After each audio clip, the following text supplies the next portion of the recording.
Hello, rollers. Hello, listeners. Hello, friends and family. Welcome back to the Roll Report.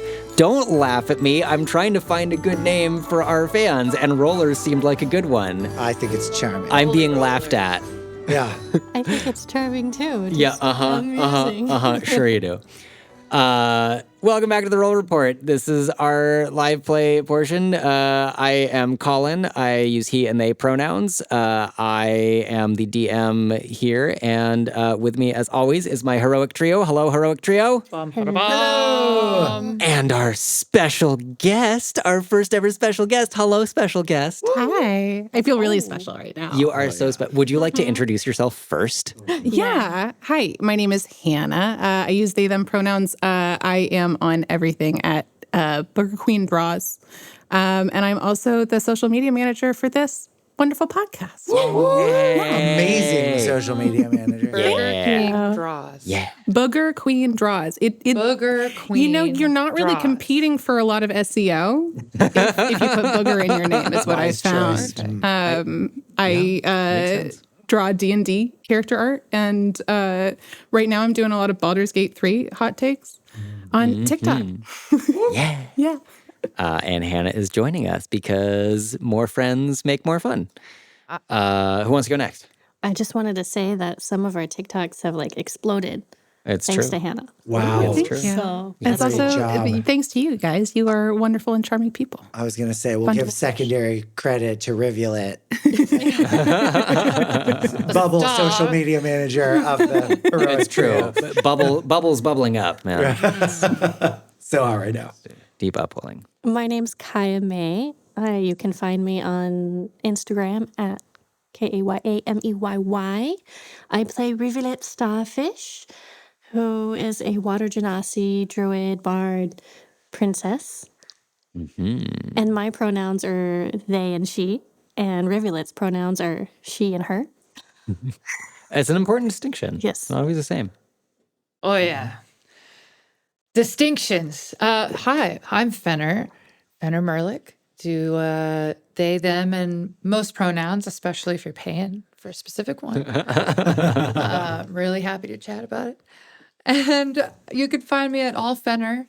On the I was trying to Instagram. point it at my mouth. You know what? We are an aspiring crew, and We aspire for more height. You set your mic stand at your ideal posture, and then reality sits in. Your aspirational Right about the posture. time you start I talking. don't work too hard to get levels before you start.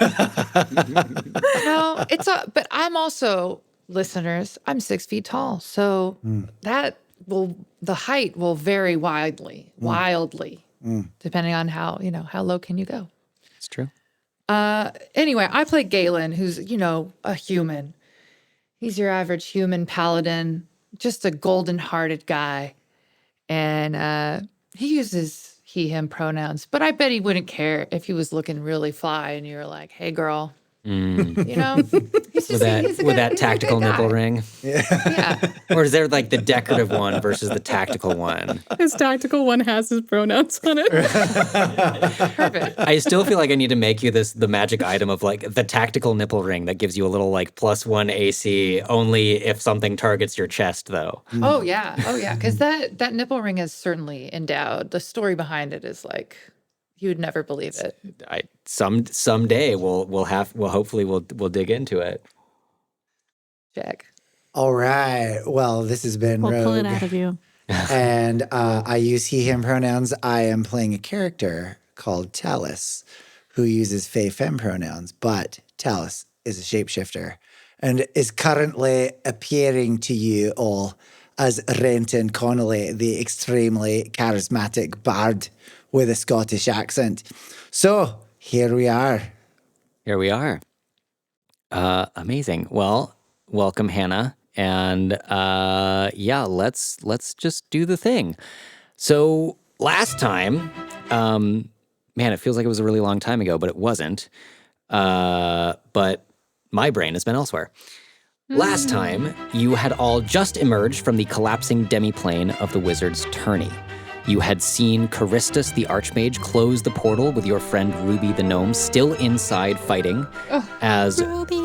Rivulet's boyfriend Henry rowed you all back to the Sea Shallow docks.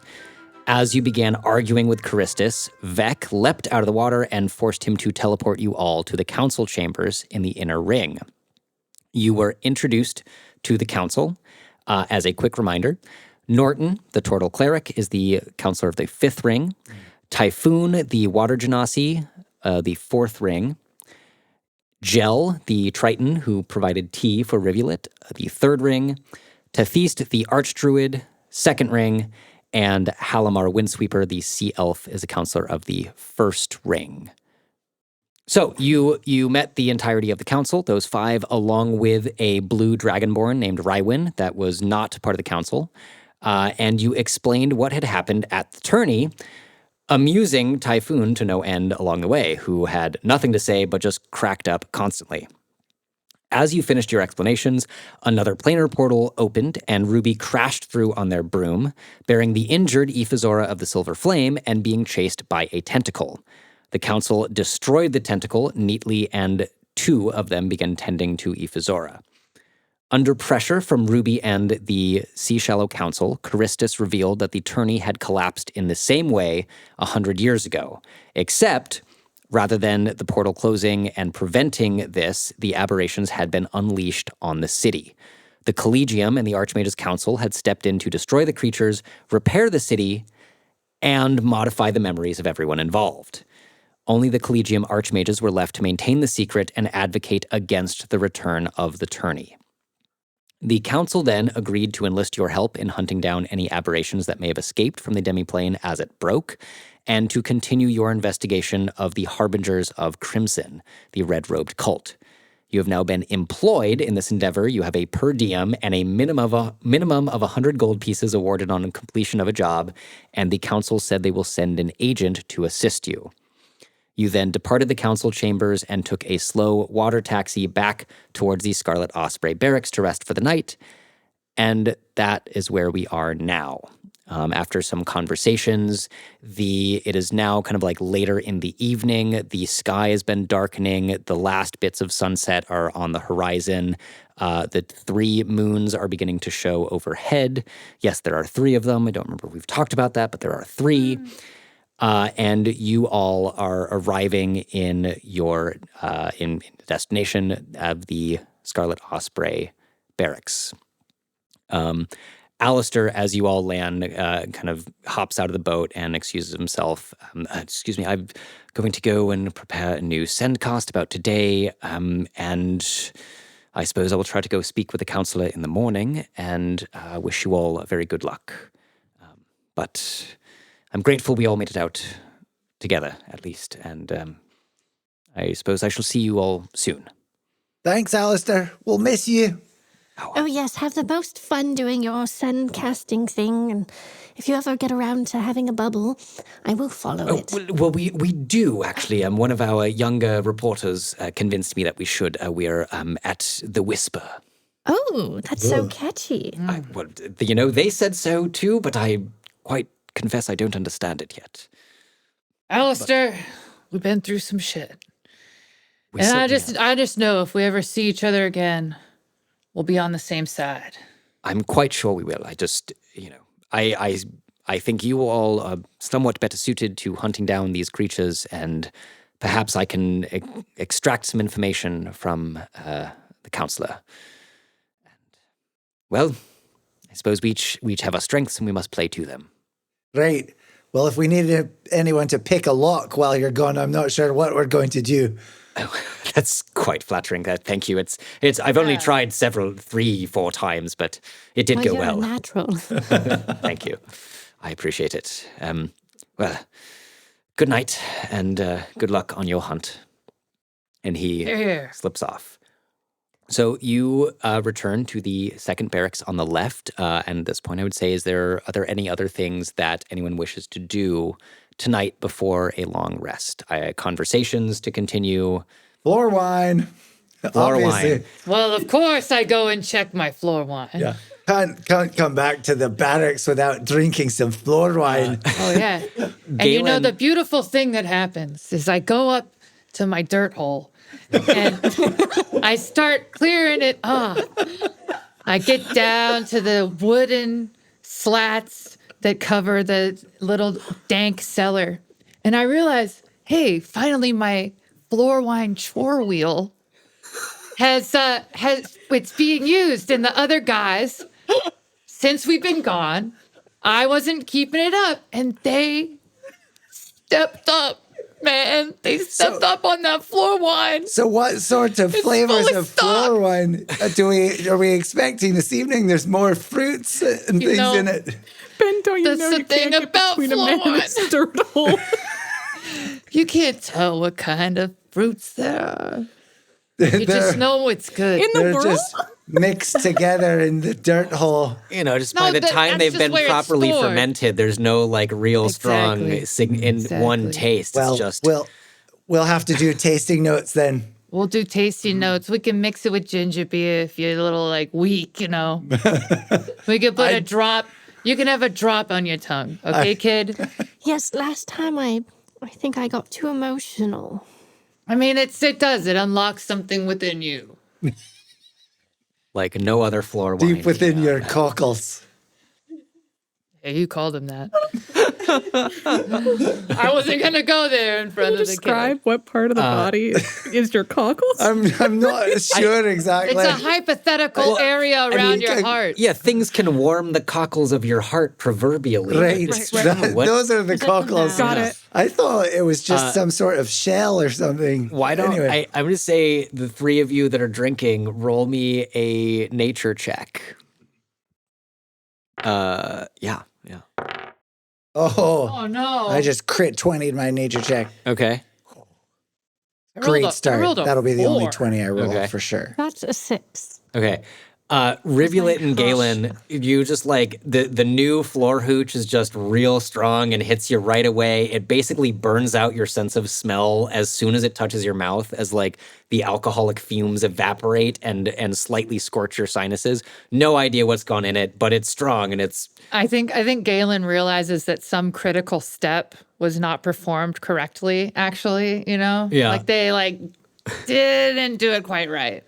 it's stronger than you would make it. Like they missed the one sort of like double distillation step of like I think the honey was rancid. and like they didn't strain it through the right kind of sock. This it is wasn't the best it's ever been. it in wasn't my a used opinion. sock. Delicious. Renton, Talus, you like just you managed to get a sip of it just in the right way that it like does not burn out your sinuses, and you're like, okay, strawberries, dragon fruit, pineapple. Definitely, that's like maybe a damson or a plum of some kind, and Some other some exotic. durian. That explains the sort of lingering, slight rancidity at the that back of my explains throat. the feeling in my cockles. It does. The durian does, and you get just a whiff of it as you Keep your cockles inhale. to yourself. Put your cockles away. Hey, you're not even here yet.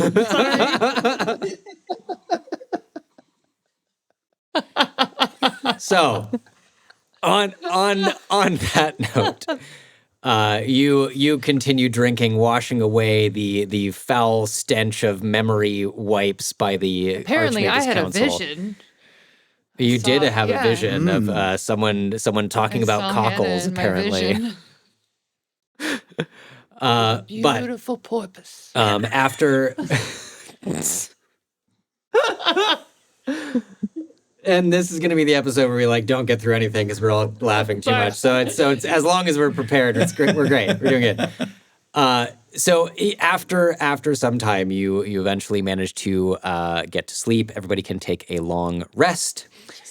And in the morning, so I'm going to go around and I think Rivulet, I'm going to start with you.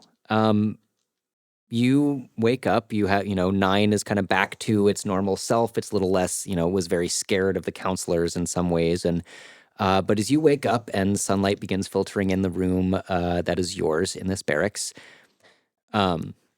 vibe check from Rivulet. How are you doing? What are you thinking as you wake up this morning?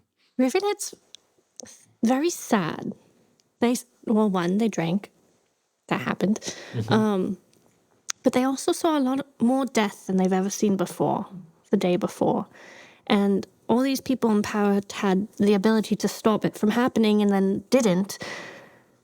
And she's just thinking about herself and her own family, and she probably, her father's probably done something very similar that she doesn't know about, and she just feels the weight of the world on her shoulders and anger at the whole thing. 9 gives you a little bit of a pat on the head, and you feel Bob kind of swim up from your leg to be a little bit closer to the cockles of your heart.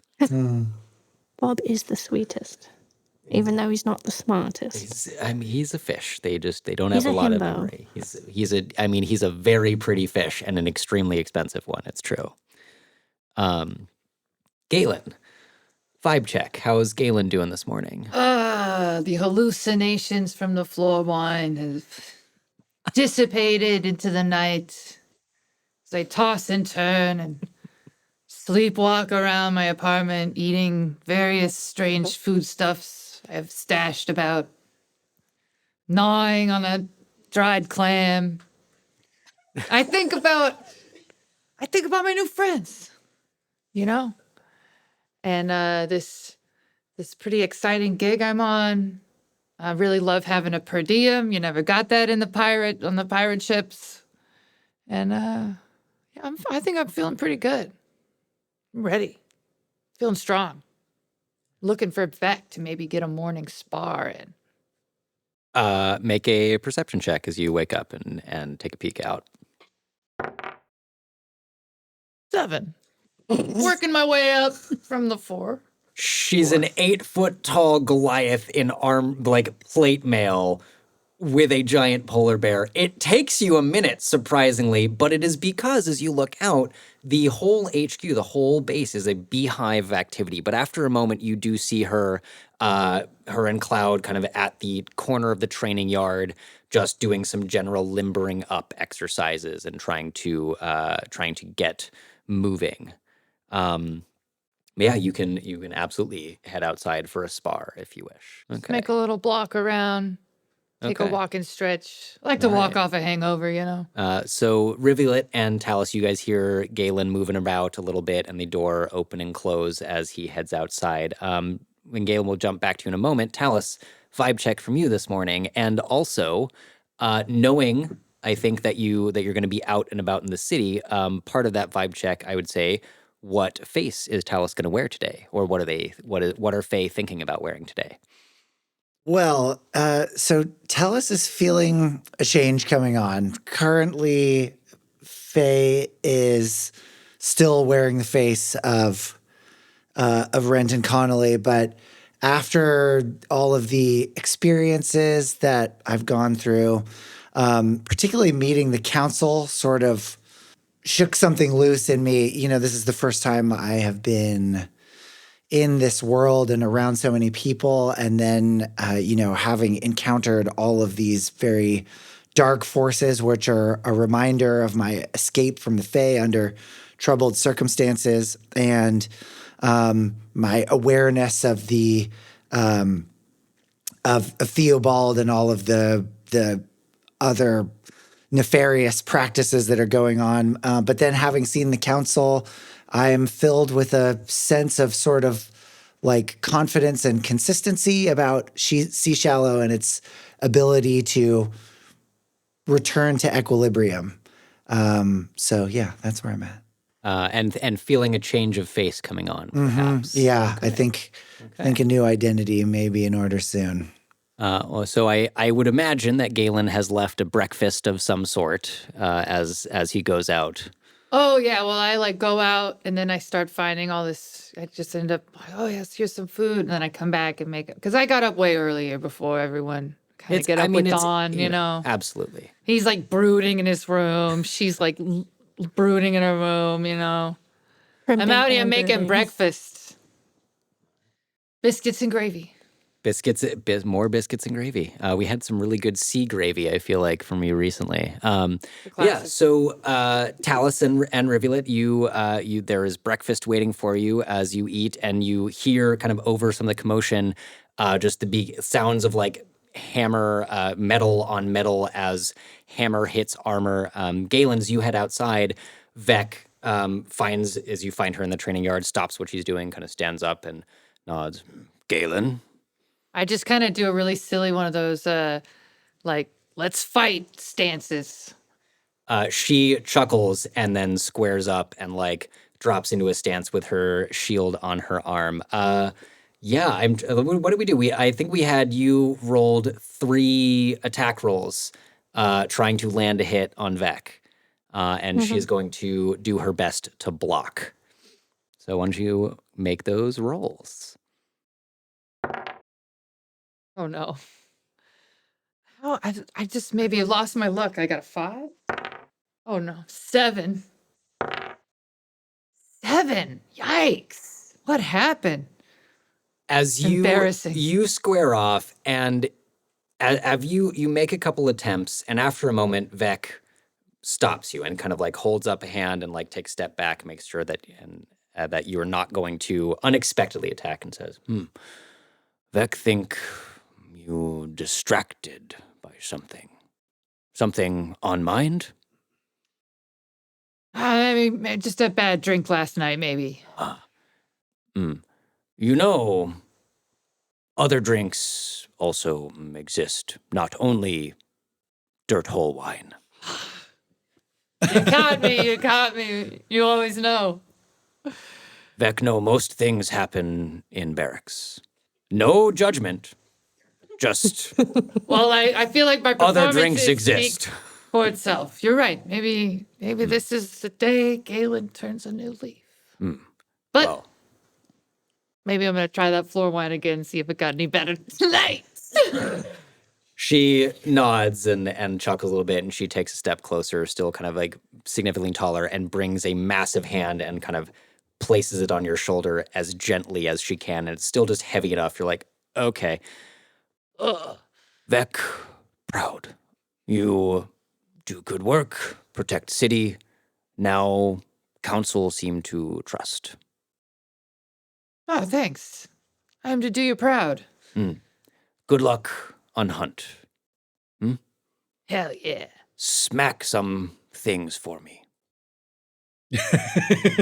Wow, yeah, with pleasure. Yeah, I'll think of you Vec, stay. while I smack it. I mean, Vec think this is a joke that beyond Vec grasp of common. thank you, sir. Mentor. I mean, thank you, Vec. See you around. Welcome. Next time I'll be better. Better match for you. I mean, Vec know this case. Seeming to not understand any of your innuendo, she nods and kind of goes back to sort of wrestling with Cloud. And Rivulet and Talus, as you finish your breakfast and descend from the barracks towards the main sort of square, if you will, you can see similarly there's just this buzz of activity. There are small teams of other mercenaries, all of them, with similar armor to Galen, grabbing weapons, putting on heavier pieces of armor, and many of them exchanging rumors about this sudden deployment. And you gather that they're being deployed alongside the council guard in similar quests as you. The council seems to be taking no chances about mobilizing any forces available to them to make sure the aberrations are not widespread. Galen, some of them, are either friends or acquaintances. Like, you definitely know some of these people as you come back from the training area and meet Talus and Rivulet. You see a couple of them kind of give you a bit of a nod, terse look, and there's one like, I heard you had something to do with this. Good job saving the city. We'll see you out there. Yeah. We're in it together. And in the midst of all of this chaos is one figure notable for standing, I would say, almost perfectly still, probably looking a little bit uncomfortable about the surroundings they are now finding themselves in. And Hannah, would you like to describe who they see having reached the Scarlet Osprey courtyard? Yeah. Well, kind of. Because you three are actually going to describe this person. This person, have you ever been like in a public space and you like look like slightly to the side and you're like, oh my gosh, that's the most beautiful person I think I've ever seen in my life. What are they doing in the supermarket? That's the experience you have when you look at this person. So I guess I'm going to redirect the question to you three. What does the most attractive person you've ever seen by chance look like? Well, Talus is seeing someone that looks a lot like the Archdruidess Tethys from the council. This person is very beautiful in a femme way with like platinum flowing hair and this incredible golden yellow dress and radiant auras behind their head and arrestingly can't look away, glowing with the light of the sun, beautiful. And I think maybe Talus is so particularly attracted to them because Talus comes from a twilight part of the Feywild, and so this person expresses as almost like their counterpoint in the expression of beauty. The dawn. Yeah. Galen. Oh, I kind of, it's not so much that I see, but it's like a smell. The salty, scent fishy, wafts across the courtyard. and maybe a little. That sort of thing. Yeah, like a squeaking type of beautiful siren's wail, beckoning every ounce of my attention to a glistening, wet, oblong face. Full body, bulbous. Rubbery type of person. I think what we all appreciate about Galen is how normal he is. Yes. Well, I Completely was normal raised human. in the sea. I was raised in the sea. And It's an things get archipelago. They wild were out all there. raised in the sea. Oh, No, not like me, in the man. sea, Not like me. Right. Yeah, you had like a shack Underwater. on the shore. I was in a cave underwater. Right. You were born in the darkness, raised in it. I get it. I was abandoned to the darkness. But the octopi Octopodes? gave me. The octopodes. Yeah.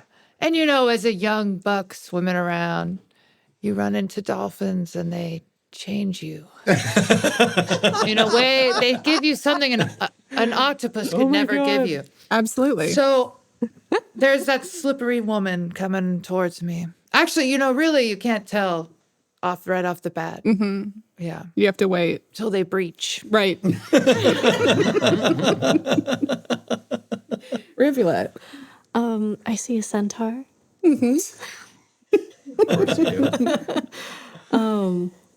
Who looks like a mix between Henry and Maddie. Okay. So a bit Okay. androgynous. Yes. Yeah, this is a person that it just feels nice to look at. The light itself just seems to hit them in all of the right ways. They are standing there. Whatever they look like to you, they do not look pleased to be here. They are wearing a robe that demarcates them as somebody connected to the council. And otherwise, it's you three would not have any trouble describing this person. There's nothing uncertain to you about how you're perceiving them. You're 100% sure they look exactly like what you perceive them to look like. Hey listeners, Colin here, just cutting in for a quick moment to say thanks for listening. We hope you're really enjoying the show. We are having so much fun making it and getting to play together, and hopefully you're having fun listening. We'd really love it if you would leave us a 5-star rating on whatever platform you're listening to us on. Maybe even go one more minute further and leave us a review. We love reading them. It makes us feel great, and we will give you a shout out on the show as soon as you do that. If you really love us, and we hope you do, head on over to patreon.com/therollreport. And maybe you can give us whatever you can spare a month. For as little as $2 a month, you'll support this show and everyone involved in making it. A little bit more, and you won't have to listen to me or anyone else asking you for money or telling you about our social media handles. That's right, on Instagram and TikTok at The Roll Report Cast, you can find exclusive new art, all sorts of cool stuff, little edited videos of the interviews that you might not have heard even, and so much more. Thank you all so much for listening. We love doing this, and we hope you are having fun with us. Back to the show. Great. So, flash sideways / slightly backwards. You guys do that so much better than I am. Deep in the archives of the Grand Temple, in the center of the city, is what I would say a small study nook, essentially, that is overflowing with accumulated scrolls and books and notebooks and pens and paper and ink. And there, head down, deep in an old palimpsest, as it were, we find Psyche. Psyche, as you have been researching, as is normally your wont, suddenly the light shining onto this palimpsest is blocked, and you look behind you and you see a tall Aasimar, similar to your own sort of makeup, as it were, but a little bit more, still having kind of the marks of age, and very masculine presenting, and stands there and just goes, Psyche, have you been working all night again? It is morning. That was what I was going to ask. Then, yes. You know, we've talked about this, and sleep and the, listening to your mortal functions is very important. And yet, they have not invented a way to read while sleeping, which seems like a bit of an oversight in a magical society. So... Well, I have good news. You're going to leave the temple for a little while. No. That it is good news. We've talked about how experiencing the outside world and world outside of books. You've said the word good, and I feel that perhaps you have misremembered what the word means. When you say good, and then you say you're going to leave this room, I have trouble reconciling. Well, it's good for me, I suppose, and will be good for you if you, can see fit to open your mind slightly. To what? Well, I'm going to assume you are not paying attention to anything that has been happening in the last week. Why would I? Did you know that the city council decided to hold the wizard's tourney again? Why would they do that? Questions asked by many people. And well, at least a few. Those people were successful in reminding them that that would be a terrible idea? No. Okay. Last night, or yesterday, the demiplane collapsed again. And you remember that's why we don't have the tourney. Well, no, you know that most people don't, in fact, remember that. Right. But the short version is that some of the aberrations may have escaped, and the council would like you to help supervise one of the teams hunting them down. No, that would be a job for someone less... That would be a job for one of the foremost researchers of our city. Right, someone less important than me, surely. Someone who knows perhaps less, and who if they were to die... can identify all of these creatures and where they're from and make sure they are, in fact, not lingering in the city. No one, but that's not really the Yes, take it as a compliment, really. I don't. I don't.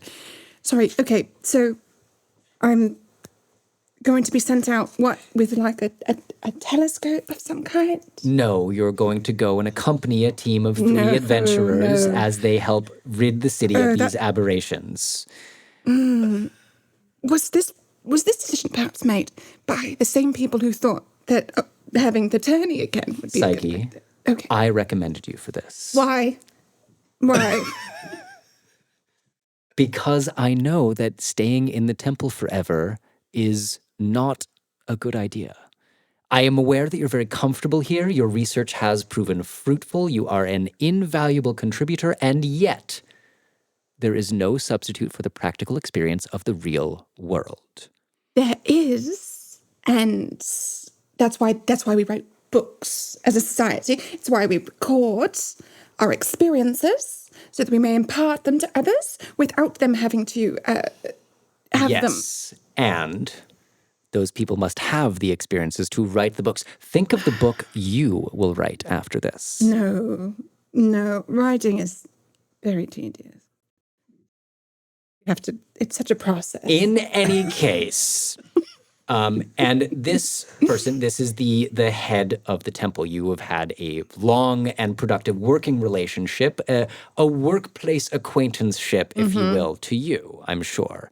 But this is the head of the temple, and you know from experience, you have a certain amount of leeway before they will simply tell me to go. Dictate what is happening.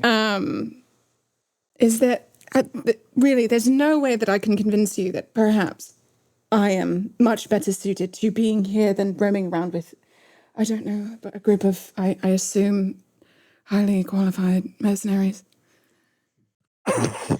They're very qualified as far as we've been able to tell. Why did you say it like that? Why did you say it like that? Is this because I ate your rice pudding 2 weeks ago? Now, that was very, very good rice pudding, and I am still a little bit upset about that, just to be clear. But Your mother no. likes me and would have doubtless wanted me to sample of it. But all of it, leaving none for me. May have been a bit spiteful. I see that now. I can reflect. In any case, he kind of reaches behind him and pulls out a little haversack, a backpack.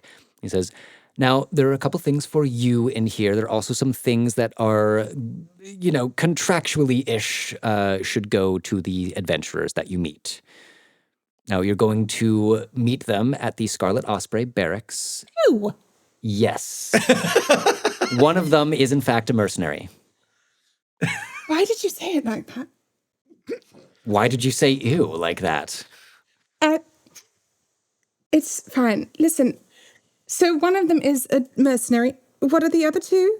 Yes, one of them is a human mercenary. There's a note here. It pulls out a scroll. It's something about octopuses. Raised by, obsessed with, cooks food for, unclear. How could that possibly be relevant?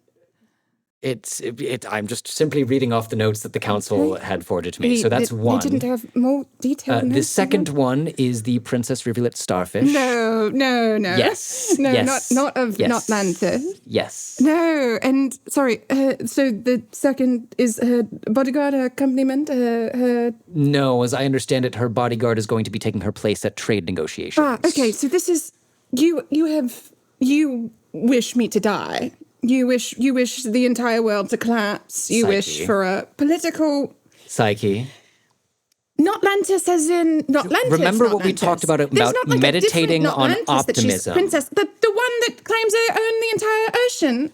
Yes, that's the one. Attacks on ships regularly. We're trying to get them to stop that. Mm-hmm. And so our solution to that is to send the princess into a battle with aberrations. Well, she was quite insistent. Okay. And the third one is, well, it seems either an elderly sailor named Yorick or a young bard named Renton Connolly. What do you mean either? Well, I'm sure I don't know. Do they have some kind of substitution? Is there like someone waiting on the What- bed? Surely perhaps- that person would be more qualified than I. Perhaps this is a mystery you can solve while you escort them and help them defeat any aberrations you might find. Why? How would I do that? I don't know. Try talking to them. I don't mean solve the mystery. I mean fight aberrations.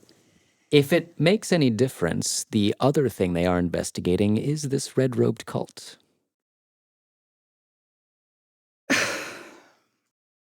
I certainly don't trust the people who put together the entire tourney and sent these three, respectfully, bozos to solve a crisis to figure that out. So I suppose I might as well.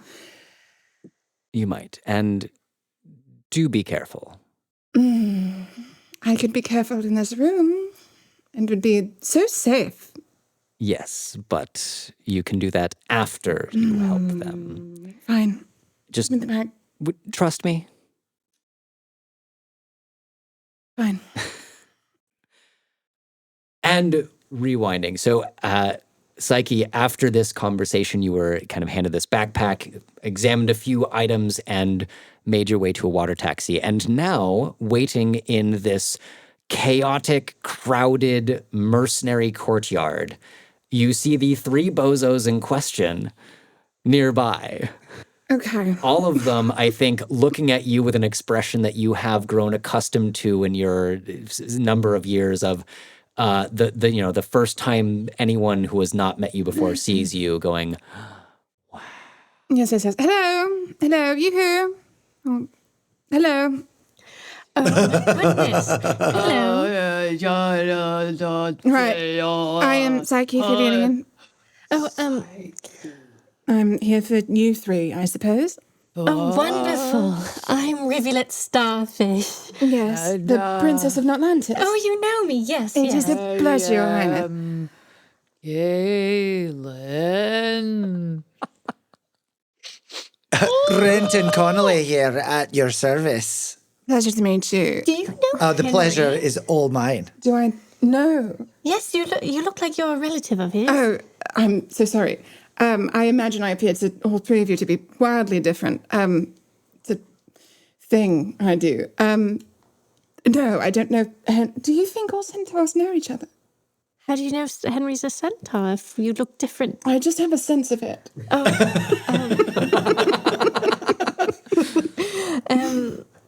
Well, you look strikingly like him, not just the centaur part.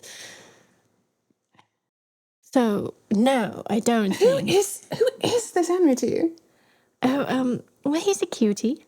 Oh, okay. Well, I We've wish. exchanged cookies. Oh, how old are you? Never mind. I wish you both well. Listen, you three are the adventurers. Yes, that's right. And I do believe we are about to engage in delightful adventures to rid the city of naughty tentacles and other vestiges of evil that may have spilled out of some sort of demiplane. You know, the way you say that makes me think we do need a catchier term for the crew of us, right? I feel like That's true. We do have the to work on our adventurers. brand. What is this? Right. Well, that should be Rivulet's job, I would imagine, to give us a catchy Something name. trendy for the bubble. Right. Oh, yes. Good idea. I will. The tentacle that. whippers. The tentacle. I don't know. That's too vague. There's a lot of people doing that these days. The 3 of 9. Ooh, the 3 of 9, like the Nailed octopuses. it. That was excellent. Yes, 3 of 9. You don't think 9 that's can be too our mascot. long, though? Because 9's an octopus, and you already love octopuses. Oh yeah. So, And it could be all like right. 309.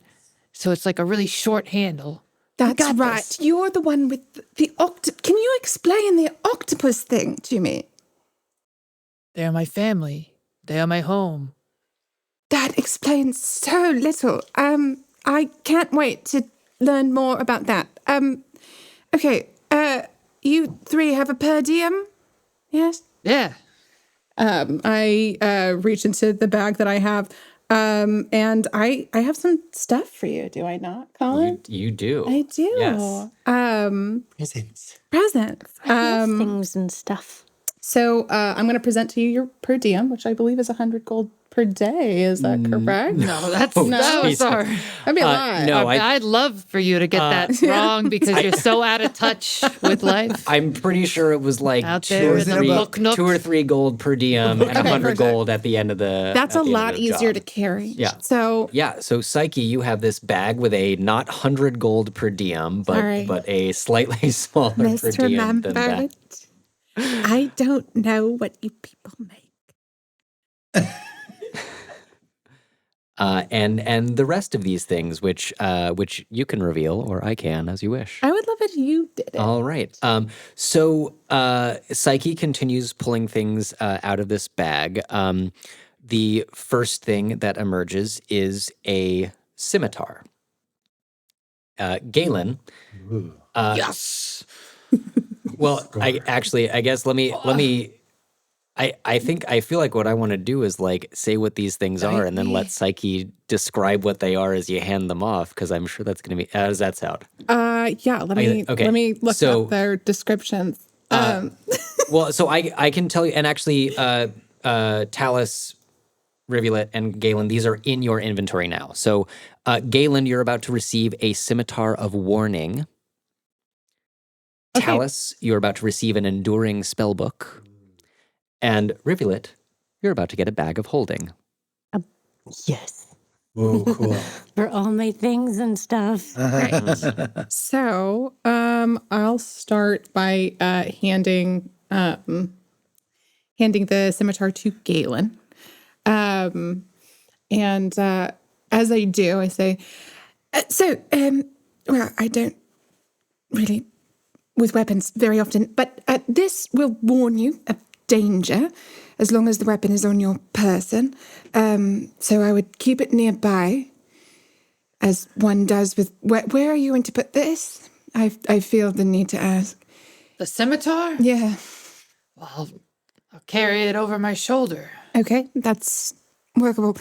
Well, do you have a different recommendation? I mean, you're the one bestowing it. How am I supposed to be a don't- freaking genius on it? I haven't seen don't- this kind of thing before. It's very exciting. It's just that But I'm you also come from a nervous, culture and I where just- people have multiple arms, so I wasn't sure if you did. I got Anyway- 2 arms, all right? Anyway. I know how to use them. You and your companions will receive the benefits of this particular weapon, provided you're all within, I don't know, give or take 30 feet of each other. Furthermore, you might want to keep it on your person when you sleep. If, I don't know, you are regularly attacked while you're sleeping. I don't know what kind of lifestyle you lead. Of course, I always keep a weapon near me when I sleep. Right at the top of the You list. do? now. Yeah. Well, usually it's like a real small one, like a kind of like a clamming knife, you know? Okay, so you don't think of a clam as a weapon, do you? A clam? You said clam has some authority. Listen, I'm trained as Okay. a mercenary. Little closer. Anything is a weapon when you're a mercenary. Okay.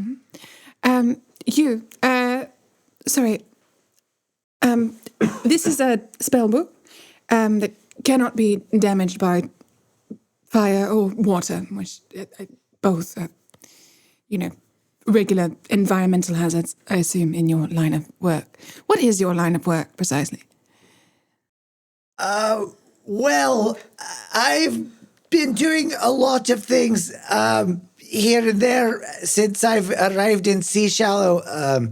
Almost like Faye is blushing. Talus is going to shift through a bunch of different faces right now, and at one moment, drop all the masks and show Psyche their true face as they get incredibly flustered and don't really know how to respond, and then accept the book gratefully and step away and then return to the face of Renton Connolly. Understood. I have just now processed a bit of confusion on the behalf of people who told me about you. Okay. Well, for you, Do you have a gift for me? Yes, you have Yes, one for me. Wonderful. They pull out what looks like just a leather bag, and they hand it to you, and they say, Oh. "Now, I realize this is not as perhaps grandiose in appearance as the other two, but it is by far the most interesting. This is a bag of holding." And inside is an extra dimensional space which will expand infinitum to allow you to store whatever it is you have to store. I imagine a princess has no end of things that are important. Really?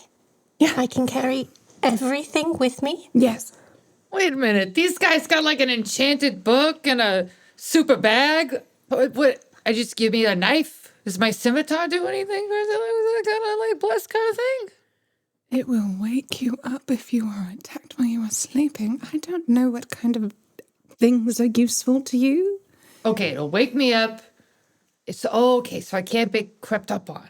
Right. Ah, The why didn't sword you is say permanently I on certainly watch. did say that. that? No, you told me that While the I ought to weapon is sleep on with it. your You told me like 5 person. different little riddles. I don't look. I'm sorry. I just get really confrontational because I really like to. Anyway, Okay. So while the weapon is on your person, you will be warned of danger if it is coming. we don't even have to be asleep, man. And in addition, you and your companions, supposing they are within 30 feet of you, will also be alerted, unless they're incapacitated by something. Got it. All right. Sorry, I cut off Rivulet's cool thing. No, it's okay. It's a fine web. It doesn't have anything to do with planes, but it's a good thing that you get. I would like to put things in my bag now, please. Okay. She hands the bag to you, and they look very eager to see how many things you're going to put in the bag. Rivulet makes a beeline for their room and proceeds to put the entire closet inside of the bag, like the whole wardrobe. Goes inside of the bag. Yep. If it fits in the bag, it will fit in the bag. Can Rivulet lift the entire wardrobe? It does not it's more change in like weight. Oh, the bag goes over the top of the wardrobe. There you go. Splendid, splendid. You don't have to do like one piece of clothing at a time and kind of like shove it No, in. that's a Whole waste thing. of time. I want to be able to go in and This Could I could jump be- in there? yes, but I think only for a certain amount of time. I would. It's not particularly safe to be in there yourself without any kind of, I don't know, equipment, given that it is an extraplanar Well, space. good thing I got this scimitar. Got about 10 minutes of air. I don't think the scimitar's going to be Listen, I grew up in the That's time sea. to choose an I outfit. can hold my breath. All right, you let me know if I need to find anything in your closet. I'll happily rummage around in there I would for you. not go in without some sort of rope. Yeah, we got her. Something Okay, that's to okay. We hold can you do that. out. Noted. I'm Not gonna a write that fun down. way to die. And then I the find bag. a prettier bag and put the bag of holding inside the pretty bag. That is okay. And now I have a pretty bag of holding. Fashion is important. Upgrade. It's true. You find one that I feel like you would have one that is probably been embroidered or other by. I would imagine one of your sisters that takes their royalty and princesshood extremely seriously and is like focused on learning to knit and cross stitch and embroider and do needlepoint and the other traditionally Victorian young lady sort of bullshit. I feel like Rivulet, you would have kept it because it was like your one sister that wasn't like always a bitch. Yes. Oh. But it's there's a stitching of 9. It's like a little. Oh, that's very sweet. I can walk you guys through the without being in character what these things do. Galen, you have a scimitar of warning. It's a magical weapon. Can I find it and add it to Yes. my D&D thing? Because I tried It should be in Yeah, your Colin already inventory. added them. Yeah. It's a magic weapon. It warns you of danger. While it's on your person, You have advantage on initiative rolls, and in addition, you and any of your companions within 30 feet of you can't be surprised. Oh, nice. Except when incapacitated by something other than non-magical sleep. It magically awakens you and your companions within range if any of you are sleeping naturally when combat begins. It is a light finesse weapon. Sweet. Talus, your enduring spellbook is a spellbook where, along with anything written on its pages, it cannot be damaged by fire or immersion in water. And in addition, it does not deteriorate with age. So you don't need to worry about taking it in the water or getting it burned or Exactly. Just take anything it like swimming with the octopuses. that. Yeah. Rivulet, your bag of holding has an interior space that is it's extra planar. It's outside of dimensions. It's roughly 2 feet at the mouth and 4 feet deep, but it can hold up to 500 pounds. And it itself weighs only 15, regardless of what's in it. So you can put So my wardrobe is 2 feet. It's probably a little bit too much, but It's a narrow wardrobe. this is a great item to have. It will never get more heavy than 15 pounds, and it can hold basically anything that you put in it. If it is overloaded, pierced, or torn, it ruptures and is destroyed, and its contents are scattered in the astral plane, so be careful about overloading Good it. thing you have the other bag around it. Breathing creatures inside That's the a bag hardcore bag. can survive up to a number of minutes equal to 10 divided by the number of creatures, at which time you'll begin to suffocate. So she was not joking. Don't go in there. Bad way to die. You will need a source of air and a way out. But A straw? yeah, just like put a little bamboo up I'm through just the thinking top. if I have to hide, Snorkel. Yeah, you know, I could hide in there. you could be careful crab. and make sure you I'm have a sure way there out. are better ways we can find to hide you. Yeah. And I'm going to mention the weird thing about bags of holding in other extra-dimensional spaces, because I feel like if I know anything about you, Kaya / you, Rivulet, you're probably going to do this at some point.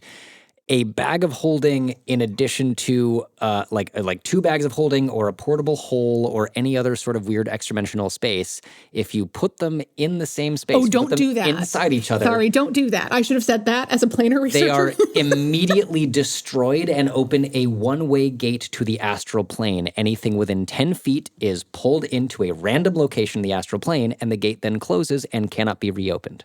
Yeah, you don't do that. Can I put 2 bags next to each other inside of a normal bag? I'm gonna think about that probably. It kind of says like it's bag of holding inside another extra-dimensional space. I kind of feel like it has to be inside. So 2 of them next to each other is probably fine. Juggling 3 of them. How about that? Again, still Dangerous. fine until you With the try to mouths open. try to collapse them all into one, too and then you make a far. massive hole to the astral plane. Cool. So All right. Great bag of holding theory session, everyone. I'm glad we got our extraplanar physics discussion out of the way. Yeah. always, yeah. I'd been meaning to get around to that. Yeah, exactly. It's important an that important thing. we're all on the same page Is here. it Yeah. round or Now is that it Hannah's here, square? we can get this sorted out. As someone ASMR. gently urinates in the Sounds like background. Gently urinates. in the Yeah. Sorry. Okay. That was my... Is that coming from the bag of holding? Yeah. Yep. You There- don't want to somehow- know what happened to the Rivulet's last guy who went into it. Somehow there's like a whole stream inside the bag of holding. Yeah. That is kind of like having a portable bathroom with you, right? You could make it that, but Then everything in the bag will get wet. I mean, sort of like You have an extra one just for that. canonically, you usually reach into them, You and just whatever have you're a intending to piss pull pot out, you in your pull out. interdimensional So. bag. Right. Yeah. Okay. Noted. Noted. so- if we ever need a porta potty, we'll get a second one. God. With your Just don't mix them up. How long would it take to end up with Clearly 500 marked. pounds of shit in that bag, too? The cool thing is once if you you have stored it a 3 little bit, you could use it as a In what weapon. It would totally become a weapon. What Now I situation want is one. that And better Caleb. than simply going wherever you are? What situation? You know, You're in when a you gotta go, you chalky gotta go. Environment. There's nowhere guess. else. I don't Yeah, know. it's rather than like continuing to befoul Do you an miss actual it environment. when it leaves you, and you just want to keep it close? Like what's okay? All right. It's a weapon and a convenient. Right. Anywho, Moving along. Magic items in hand, theories of what the bag of holding can hold tested. You all depart from the Scarlet Osprey base. Psyche perhaps with some Hand in reluctance, the rest of you perhaps with some amount of eagerness, as it were. And what I will say is, as you leave, you notice the city, it feels very different. It clearly has been affected by the destruction of the Turney demiplane and the collapse of the Turney right as the sort of final battles were taking place. And although you managed to save many people that were there with the assistance of Ruby and Vec also intervening, just the sheer number of people at the tourney means that there was a unavoidable amount of life lost. We didn't get super specific numbers, but like you guys made a difference for sure, but there's still just so many people in there that the time it took you to get there, it is unavoidable. In addition, Alistair's Sendcast the night before and more traditional town criers and the natural rumor mill of the city have left its inhabitants buzzing nervously. As you set foot, it seems immediately obvious that a number of ships have departed the city. Some of the docks close by are now empty, where previously there was not a single berth available. There is a huge increase in the number of the council guard patrolling the streets. You see them in their sort of teal and silver armor and uniforms. And you see, little, rather than lots of foot traffic, especially over the last weeks as people have been here for the tourney, going everywhere, there is small knots, small clusters of people, perhaps neighbors, families, friends, huddled together on the corners near the public aquariums in the middle of the blocks or next to some of the boats that are still vending food in the canals. And the air is just sort of thick with tension and nervous, almost anticipation, as if the entire city is alternating between holding its breath and anxiously shouting about what might have happened. So, as you set out and search, you have been given a sort of degree arc of the city, and you can make your way both by foot and with a commandeered water taxi from the Scarlet Osprey.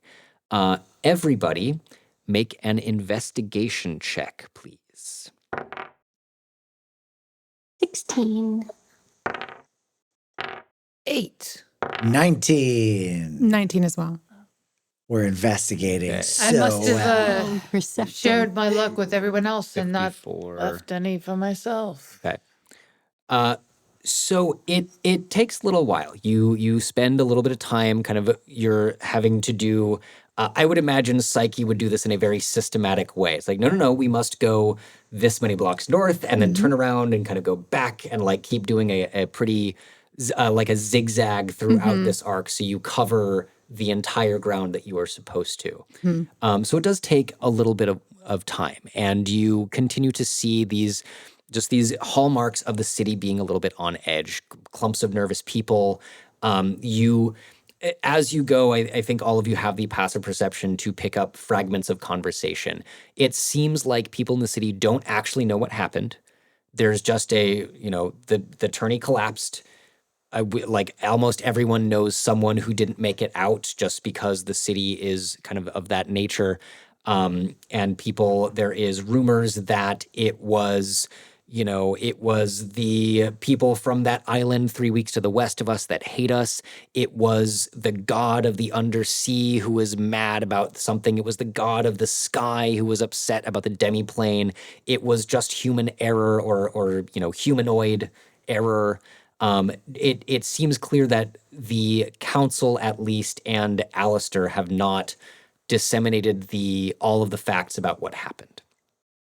But you find yourselves in the third ring after some time, and you find yourself in a slightly familiar location on Water Lily Canal.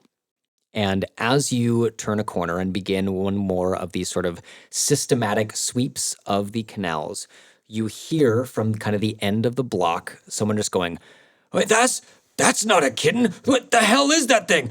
Run! Help! Help! Help! Ah!" And a commotion breaks out.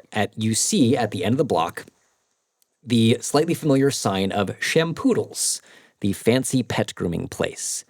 But its glass of its window is exploding outward, and a very strange looking creature is stepping over the threshold. You see a long neck, a bit of a cat-like face at the end of it, 8 legs that are somewhere between feline and insectoid, skittering out, rapidly followed by several more. Everybody, roll initiative. Glorious battle. 22. 22 for Rivulet. 15. Oh, wait, but then I add 19. Right, 19 for Galen. Palace has a 12. 12. Oy. And Psyche, 6. 6. Ooh. Fitting. Mush. Whatever you do, sick 'em. Okay, You got it, Toots. so as you all spring into action, for simplicity and because we were talking about this earlier, there's just not I'm someday gonna find a way to get my full nice battle map on our table so we can do the thing with the minis and all this stuff. But about 30 feet from you is this storefront. The glass is broken. You see one of these creatures is fully out onto sort of the sidewalk. There are a few civilians screaming and running away as the 4 of you approach. So you can see one right in front of you, and there are several more that are kind of still in the storefront crawling out onto the street. Rivulet, you are up first. I cast Entangle. Okay. You cast Entangle. They are all going to make is that a strength? Yes. All right. Psyche, I think you see this mass of kelp erupt out of the canal and start tangling its way into the store and around all of these creatures. I'm going to just do one for all of them. Nope, that's a big old 3. -2 equals 1. Perfect. And that is really how large of an effect is that when you It's 20 feet. 20 feet square. Okay, so you neatly entangle the first 3 of them, the one who is already kind of out and the 2 others that are right behind. There's one more that's kind of dig deep into the shop that is not quite within range of that. Bonus action and or movement. I get closer Okay. and How close are you getting?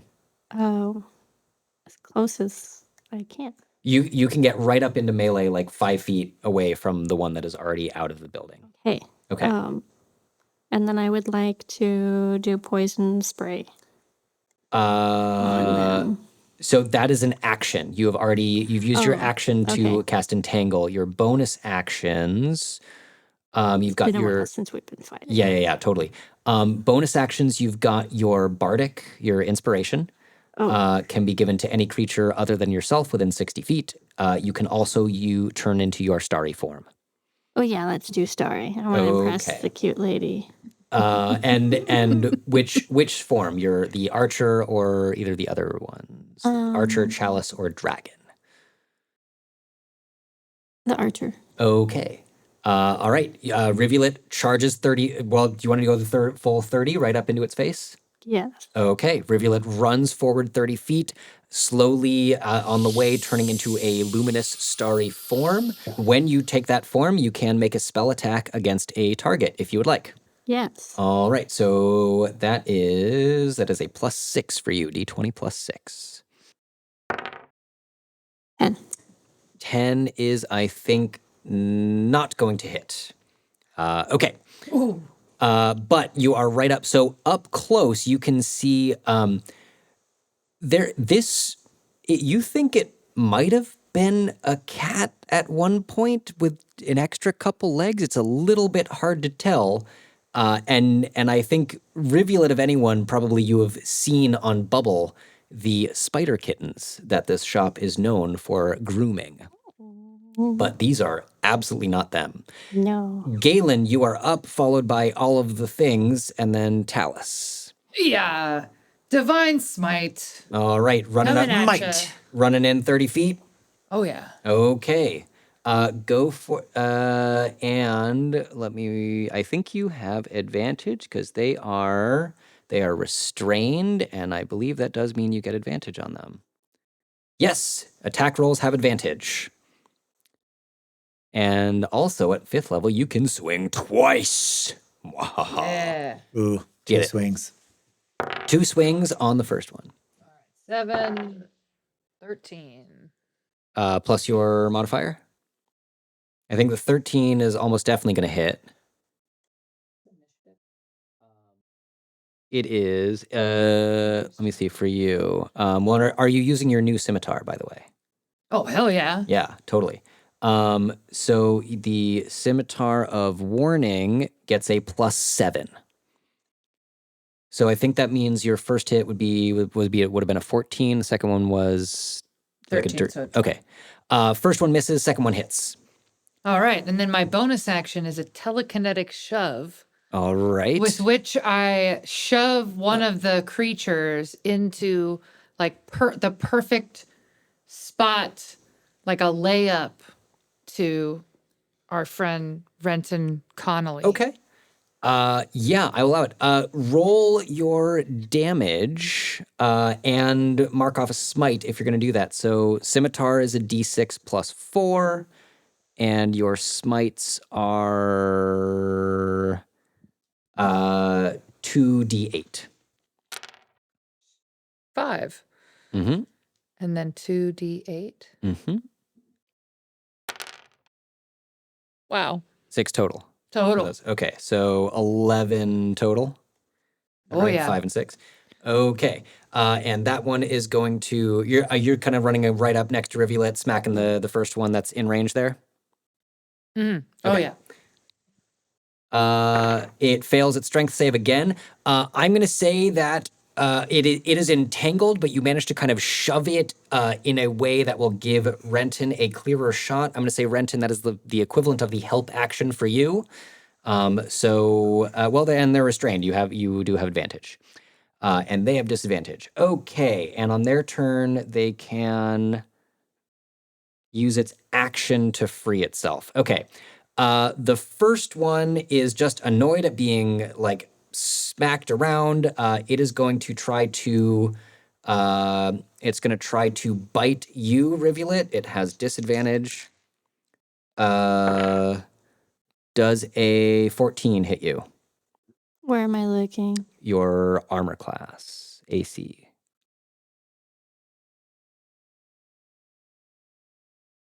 Yes.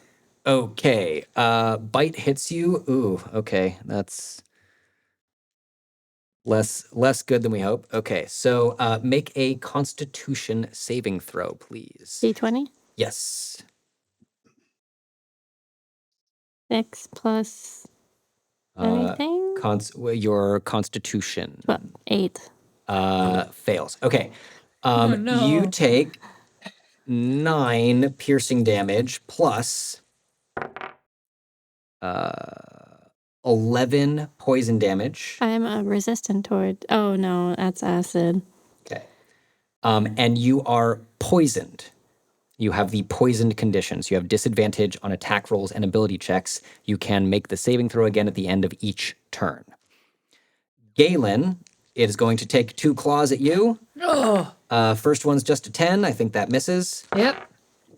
Second one's a 13. Nope. All right, misses you twice. Ah, little kitty. The next one, these next ones are all just restrained. They're going to try to use their action to get out of it. Fails. Third one succeeds. Oh. You see one more of them begins skittering, crawling out of the shop, takes its place next to the first one, and you see a fourth one. The fourth one manages to get also out onto the street. So there is one that is slightly hurt and restrained by Rivulet's kelp. There are one that just is stuck behind it, and 2 that are free. Talus, that is to you. Psyche, you're on deck.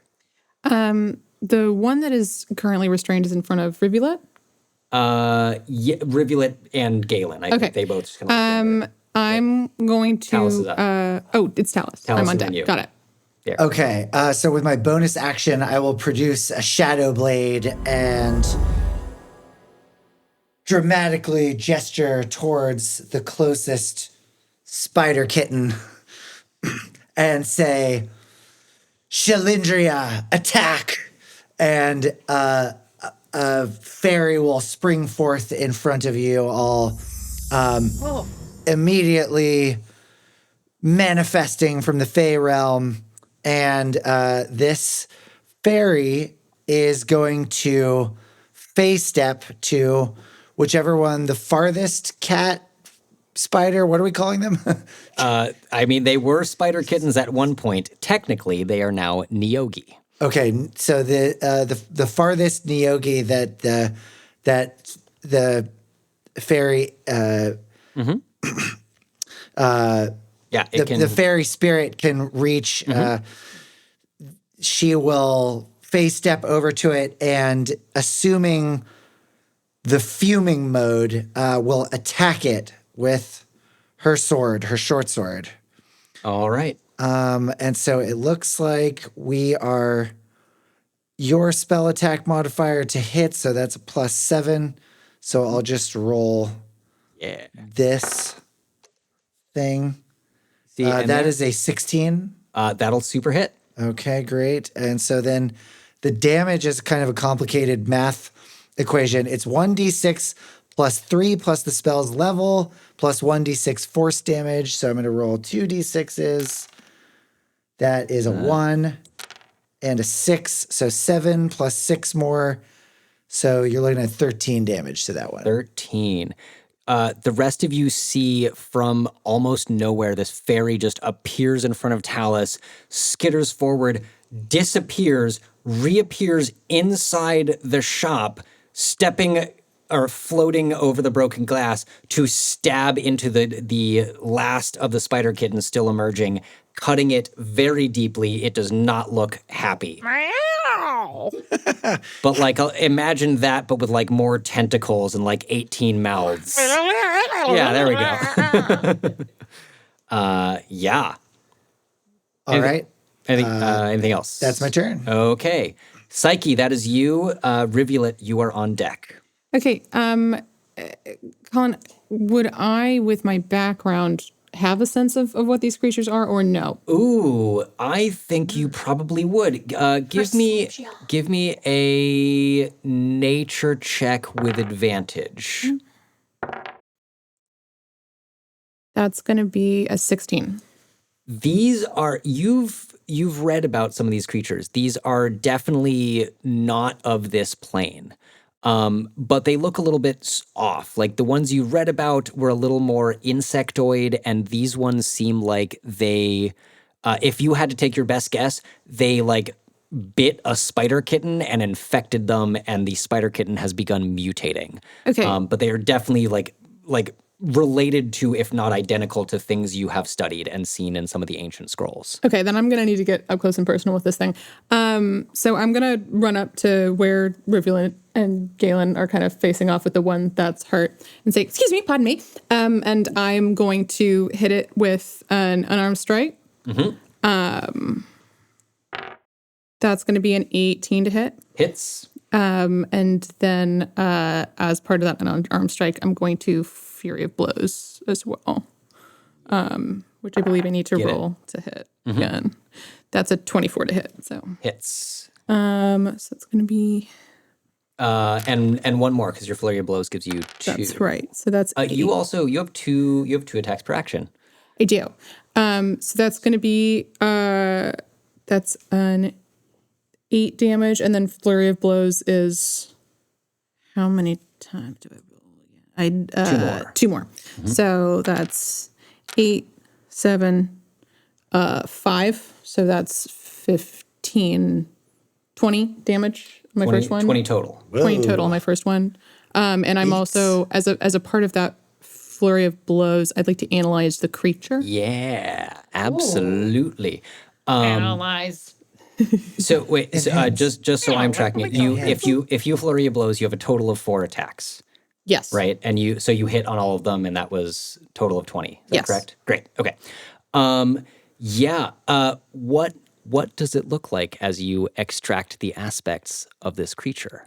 I think I kind of duck in between Rivulet and Galen, like I'm trying not to touch them specifically. And then I'm going to jab my fingers into the kitten very quickly, like faster than you can see, at several key points on its body. Vet visit. Aggressive. It's being palpated. It's being very palpated. Okay. Damage vulnerabilities, damage. So, yeah. I'm gonna give you a thing that is not technically on that list, but is because this creature is does not have vulnerabilities, resistances, or immunities. Okay. But it does have what is called mental fortitude because it's, I don't know, it's a cat. It's cute. You know, in this moment, it has advantage against charm and frightened conditions or spells that would subject it to that effect, and it cannot be put to sleep magically. Okay. In fact, Aberrations kind of doesn't often sleep. have psychic safeguards like that. So I'm going to share that with the group. Okay, not easily charmed or frightened. And don't try to put it to sleep. And then I'm going to be right there. Okay. Yeah, you guys see, surprisingly, Psyche just dashes in, jabs into this thing in front of you 4 times, and offers this piece of information before squaring off again. How's it looking? That one is looking very badly hurt. Okay. You definitely, as you recognized it, bless you. Thank you. You know where to jab, and that did a ton of damage, and it is spitting, weirds. Like, you'd think it'd be normal kittenish, reddish blood, but no, it's like, it's multicolored. It's like the worst sort of oil slick you can imagine on top of, like, a bit of darker crimson. Fascinating. Don't spit that at me, please. Nope. Bad kitty? Rivulet, that is you. Galen, you're on deck. How close is the farthest one? I'd say the farthest one with Talus's fey creature hitting it is probably it's maybe 20 feet from you. Okay. And there are several of these creatures are kind of like in the way. Yeah. Yeah. I'd like to limp back 40 feet. Okay. It will it gets an Is that attack of an opportunity. action? No, you no, can it's your movement. if you disengage so it can't take an attack of opportunity, that would be an action. But it's also, this one is still restrained, so you can just walk away and it will have disadvantage as it tries to snap at you again. Okay. Okay. It lashes out with a claw. Wait. Okay. I'd like to attack it and then walk away. Okay, sure. Attack, yes. Yes. Go for it. Attack Okay, it first. I would like to attack it with my bonus action, Starry Form Archer. Okay. 20. Hits. Ooh. A 9. Rivulet, describe how you kill the first of these mutated spider kittens. There you go. Nice That's the right play, order of nice play. operations right there. Yep. Getting it. She vomits from pain and the poison that is inside of her. And it comes out as like this mix of the black poison, but also bioluminescentness. And it comes out both vomity, but also like a arrow. And it pierces this weird creature directly in the mouth. So basically she's like spitting up into this. Vomit arrow into the mouth. Baby bird of death. That's what it deserved. Yep. So we called that out on the open seas. Rivulet, baby bird, vomits a radiant arrow into this thing's mouth. It It lets out a shriek, and just like the ones that you saw at the tourney, begins shriveling and dissipating and deliquescing, if that is the right way to pronounce that word that I'm looking for, but turning into a strange puddle that begins to evaporate. And before we kill all of these, do we need to keep any of them alive for any reason? I asked to the crew. I don't see any reason. Sorry, for science would be good to preserve. Well, you got one a of- little cage or a box or something? Toss it over. Take it out. I'm gonna search my. Throw me a collar. Roll a pure luck check. Roll a d20.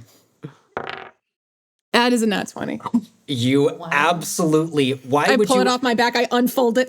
Why would you ever whole leave? field A cat kit. carrier. Yeah. They are. They're technically they're small. They're about like full cat size. My cat size, big cats. Do they consistently turn into puddles and evaporate? Yes. Okay. Is it my turn yet? Yes, Galen is. Oh wait, no, you one want. more attack. Oh, jeez. That was your. Yes, sorry, that was your bonus action. Yes. And so there are two more that are like 10 feet from you, and the one that the Fae is attacking is like 20. And or you can also run freely now because none of them are in melee with you. I would like to attack the next one closest with a guiding bolt, Okay, and I rolled 17, 17 will hit. and I hit it with 9. Right. Another, like, this time not vomit, but like an actual luminous arrow from the starry form leaps out of Rivulet, flies at 10 feet, strikes this thing full on. It shrieks.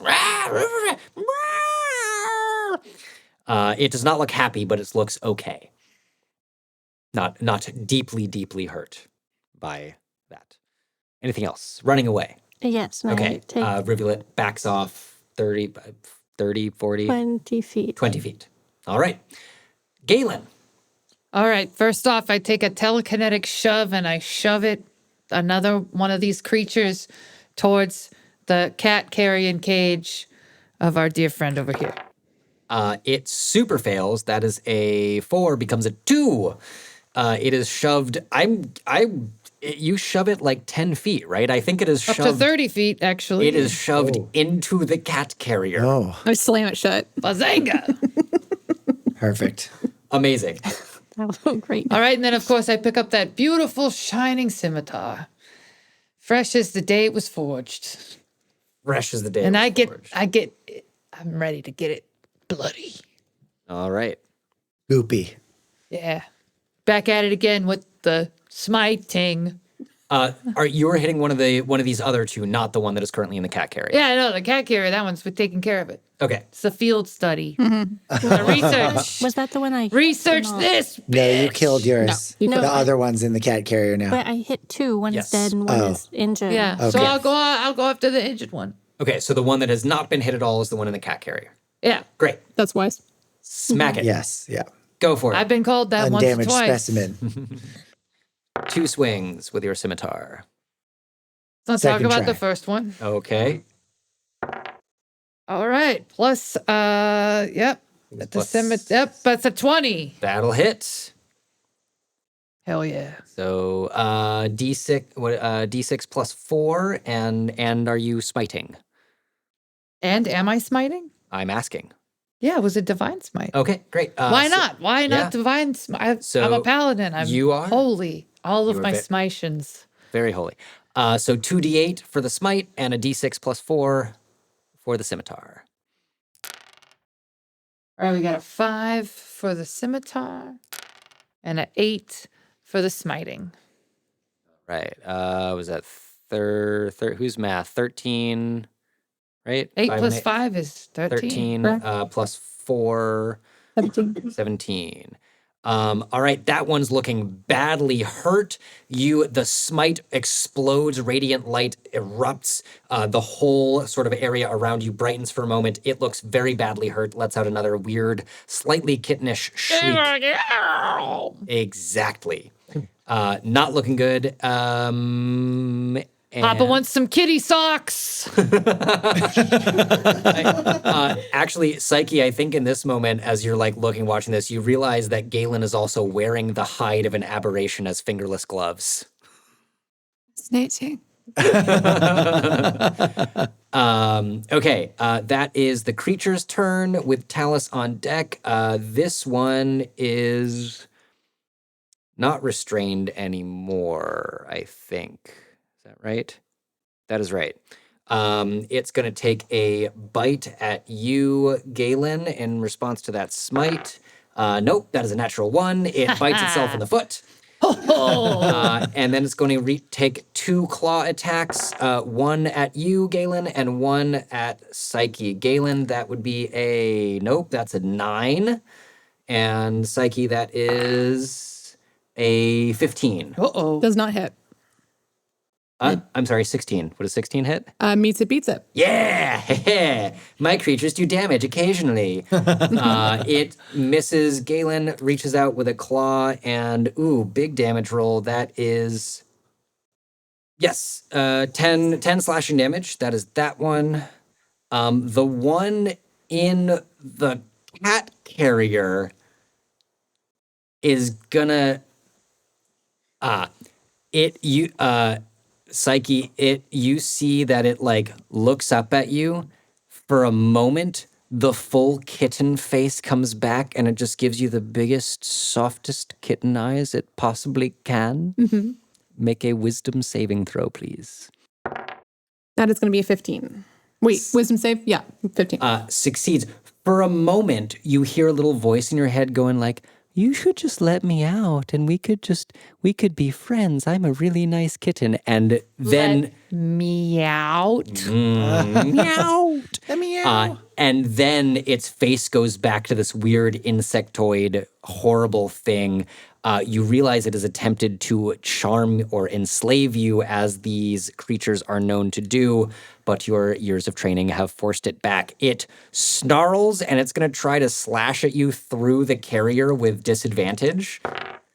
Nope, that's a 13 and a 7. So that one is just... Bad, down. The last one is going to try to hit this Fae that is suddenly there up in the mix, trying to beat it. Does a 12 hit your Fae, Talus? No, it does not. Okay, how about... nope, and nope. Big swings and misses on all accounts. That one is able to do nothing. Talus, that is to you. Psyche, you're on deck. Okay, using my Shadow Blade as a prop, I will cast Firebolt at whichever one of the free aberrations is closest to me. The closest one to you is also the one that looks pretty badly hurt after the smite. Go for it. Okay. That's an 11. 11 will not hit. Okay, and then the fairy's going to attack the other one inside the shop. Okay. And that is going to be a thing that I roll with a d20. Oh, that's a 4, so I'm going to assume that misses too. That will probably miss. I think that becomes an 11. Derp, derp. Okay. Yep. Anything else? Movement? Anything you want to do? I'm not sure how far away I am, but... So I think you didn't move, so you're still like 30 feet-ish from Galen and Psyche and the one and like maybe 35 or 40 from the others. Okay, cool. I'll stay put. Rivulet has kind of come back and is like next to you-ish. Okay. I'll stay here where it's safe. All right. Psyche, that is you. Rivulet, you're on deck. The closest one to me is how far? Closest one to you, I'd say, is like 10 feet. It was the one like just behind the one that Rivulet killed. Okay, fantastic. Yeah, you can easily get to it. Cool. That's not my goal. I'm going to cast Elemental Protection, which forms a crystalline sphere of magical energy in 15 feet of me. And I am going to retreat with the cat carrier to where Rivulet and Talus are hanging out. Okay. Wow. I feel like I didn't even know about that spell. What? A 15-foot radius crystalline sphere of magical energy. So me and up to 6 allies of my choice within the range of my 15-foot sphere have a +1 to our AC, advantage on con saves, and until the spell ends in an hour, the sphere moves with me, centered on me. Where is that spell from? That's wild. I am a magic initiate wizard. No, yeah, I mean, yeah. Is where it comes from. More the like it must be book? okay. Mm-hmm. Yeah, Which no, book? I think I think it's someone's homebrew because it says it is version 1. Anyway, fuck yeah, allowing it because if I would cared about rules as written, I would not be a DM or a very good one. We would not be here. Yeah, absolutely. Totally. So Talus, I think you will end up inside this sphere. You see this sort of crystalline sphere just spring into existence around Psyche as they begin backing up towards you. And I'm not sure what would you feel? What do your allies feel as they enter the sphere? Psyche.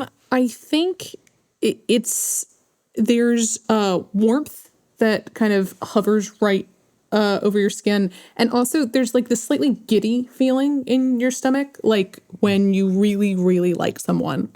And you But is there a smell? How I feel already when I look at you. It's only enhanced. Like there was Now I like feel one double that butterfly, way. now there's like a flock of butterflies. Even more that way. and she's gonna come and be in between the two of you, and they're like, This is a great position. Just good luck. You've got this. Rah rah. Go get them. to you, Galen. Amazing. So I'm not in, is what you're saying. Right. That's why I can't smell anything. We're a ways away. I think right Can't now. smell any porpoise. So Rivulet and Talus, you both right now have a +1 to your AC while you are within this sphere. Rivulet, you're up. Galen, you're on deck. I would like to do shape of water around their heads and suffocate them. Dastardly. Okay. Yes. And it's a cantrip, so I can do it at will. I don't know if that makes it an action or not. So it is still an would be an action. In your spells, they have a casting time. If it says like 1A, it means one action. Someone will say one. Oh, I see. Yeah. Yes, yes. And then, is bonus yeah. action. And R is a reaction, like absorb elements if that comes into play at some other point. I'm going to say you can certainly try to do that to one of them. Great. And so, yeah, there, the canal's right next to you. You can manipulate a 5-foot cube of water. It yanks out of the canal, heads over towards one of the remaining creatures that is alive. I think because it is like technically not in the spell description, what I'm going to say is make a charisma check. So you get a +3 to whatever it is. 12. It stays as a sphere, right? You yank this sphere of water out of the canal. It Oh, begins. it's a +6. Well, okay, whatever. Just not a saving throw, just a check. Sorry for the interruption. All good. This bit of water comes out of the canal, floats over to the closest one of the Niyogi, surrounds its head, and you see it just begin shaking its head back and forth violently, and like thrashing with its limbs, and is enough to disrupt your control of the water, unfortunately. Boo. Then I will do my bonus action of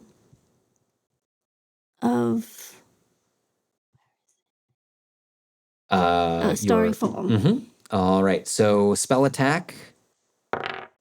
23. Super hits.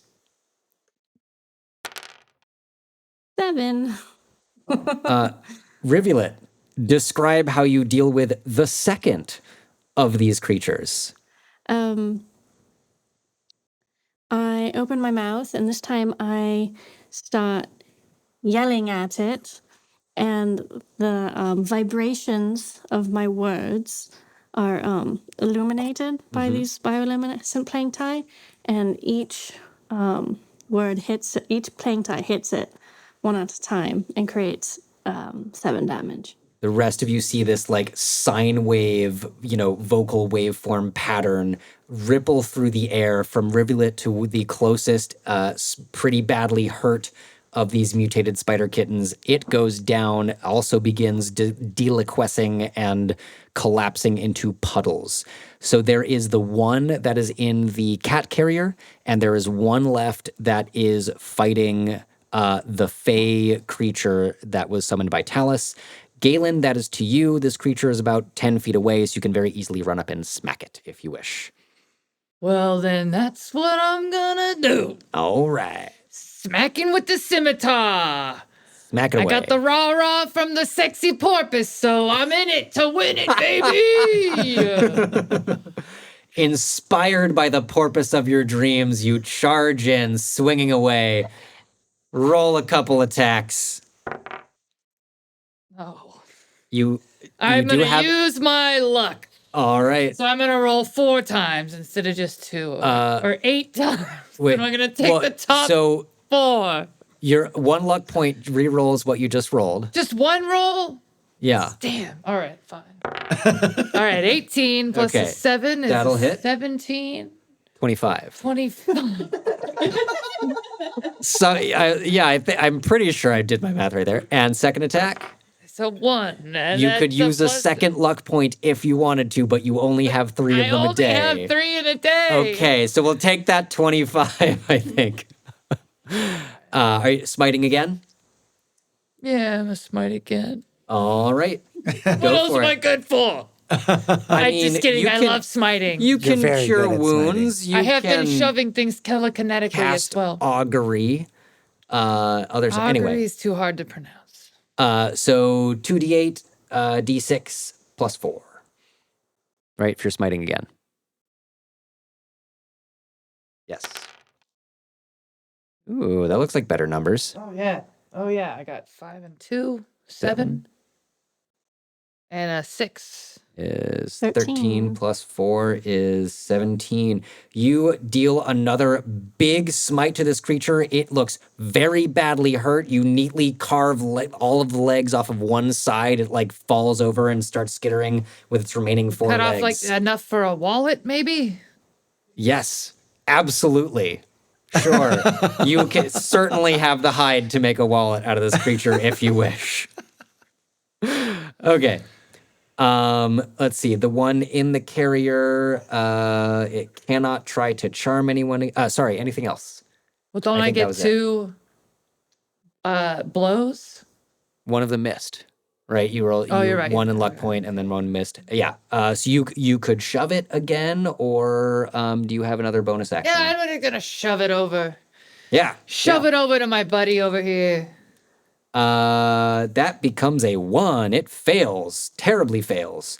So it gets shoved into the fey creature. I'm going to say the fey creature gets a help action. These two, okay. Now over to the last of these guys. The one in the cage is going to keep just trying to slash at who's next to the animal carrier at this point. Is it all 3 of you? Yes. Oh yeah, because we're in the bubble together. So. I'm not in no bubble. Okay. It's going to take 2 claw attacks. I'm going to say I'm going to roll a d6 for them. 1, 2, 3, 4, 5, 6. Okay, Great. That's a 4 that's me. and a 1. Let's reveal it. Okay. So Rivulet, that is a natural 1. It gets stuck in the mesh netting of the cat carrier. Its one hand cannot get out. Other one, that is an 11. That will not hit me. Also Spray it with water. misses. Just, Princess, can you? I tried it with water. It looks utterly bedraggled and suddenly it looks like it's about half the size it was. Has this like really weird look of like almost like it's become seaweed and stuff is hanging off of its ears and It shit. looks like a drowned rat aberration now. It looks like a terrible drowned rat. The last one, yeah, it's going to try also. Galen, make a wisdom saving throw. As it lies on the ground, half of its legs gone, it looks up at you and just goes, Wisdom, speak to me. I got an 11. Suddenly, this thing is the cutest fucking thing you have ever seen in your life. You cannot believe that you just took out some of its legs. and you hear a little voice in your mind going, "Why don't you just pick me up and run away? We could run away together. Run away. Let's go. Pick me up." Go pick me up. All right. Hop in my little pocket. It feebly skitters up your leg into your pocket. Talus, I'm going to say the Fae can make an opportunity attack because it is leaving melee. Okay, great. Yeah, hopefully we can destroy this disgusting thing before anything Before it seduces your further best friend. nefarious happens in Galen's pocket. It's a place of horrors, that pocket. Yeah, we definitely don't want to That see muscle knife. however this is going to You've heard play of out. dirt hole. Get Hot ready for biscuits. pocket hole. Pocket hole. Okay, so we're taking a swing with the short sword. That is going to be a 19. Hits. Yeah, okay. And so, yeah, the math on this is 2d6 plus 6. So we've got a 4. A 4. And plus 6, that will be 14. Come on. Massive overkill as it skitters up and tries to get away from this Fae creature. How does the Fae creature... The Fae creature, Shalindria, takes her short sword in her hand and holding it upward high above her head, brings it down in a downward stabbing motion, thrusting the sword through its body and pinning it to the floor as it squeals, shrivels, and dies. It is...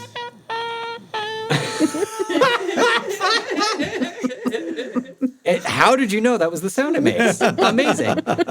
Just like that, it emits a horrid amount of shrieking noises. It continues shrinking into a puddle that begins evaporating. The last one in the carrier lets out a horrible keen of sadness and horrible buzzing, like the worst caterwauling you can imagine, combined with a horrible eldritch creature emitting a nasty buzzing noise. Yes, it's still very sad. I take off my cloak and I throw it over the cat carrier. You hear this little like...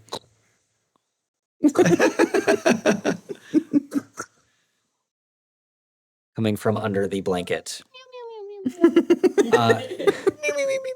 The people nearby, like, there was definitely at the beginning, like, every window and door slammed shut. Everyone got off the street, and you see a few people begin kind of like opening a door with a little creak, peering out.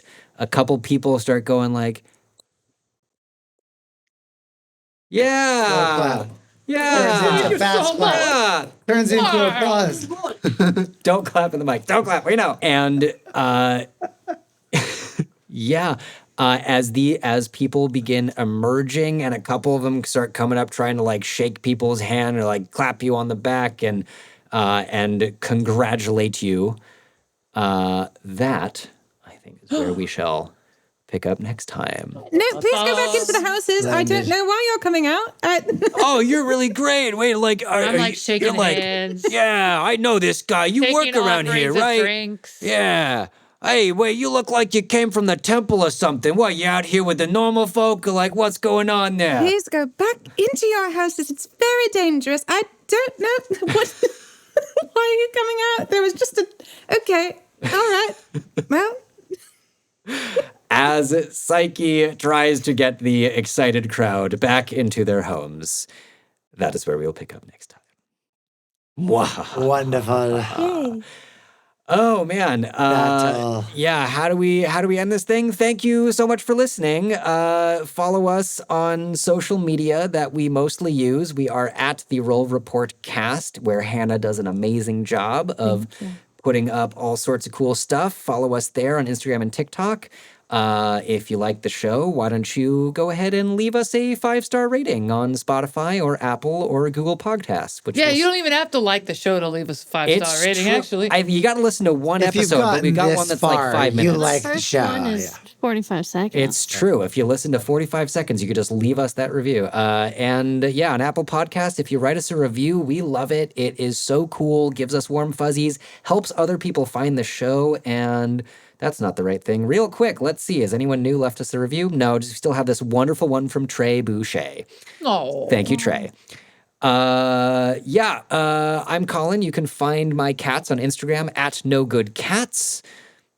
I am Fenner. You can find me on the internet at allfenner, at allfenner on Instagram.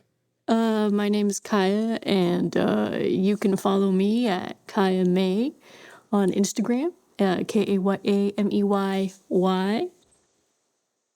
This has been Rogue. You can find my Instagram content at bend_rogue. And I'm Hannah. You can find my stuff at Booger Queen Draws on TikTok and everywhere else. And also at the Roll Report Cast on TikTok and Instagram. Yeah. Amazing. If you're in the Bay Area, get tickets to see Fenner in Shotgun Players Midsummer Night's Dream. Oh, yeah. I love us. You can't get tickets to see me. My show is sold out. Sorry. But But it's cool. You can find a review in the You missed it. Yeah. Unless you didn't. I saw it. Yeah. In which case, good job. Well done. I'll see it by the time this comes out. Hell yes. It was awesome. They did stuff. Preemptively. We did Which stuff. I can say from seeing it in the past. The which I did memory do. is The ripe. memory is so ripe and Juicy. recent. I really loved our recent episode of we totally thanked everyone that came to our December show well before it had actually happened. But stay tuned. We're going to do another live show this year. It'll happen. Yeah, like we always do. 5, 6, 5, 6, 7, 8. Ba-da-ba-ba, Killing aberrations. ba-da-ba-ba, Slaying naughty kitties. ba-da-ba-ba, Baby bird the things. ba-da-dee-da, Put it in. Floor hooch. do-do-do-do, Or hooch. a bag of everything, Dirt hole. dirt hole. Dirt. Dirt hole. It's what's to drink. This episode is specially sponsored by Dirt Hole. Dirt hole food.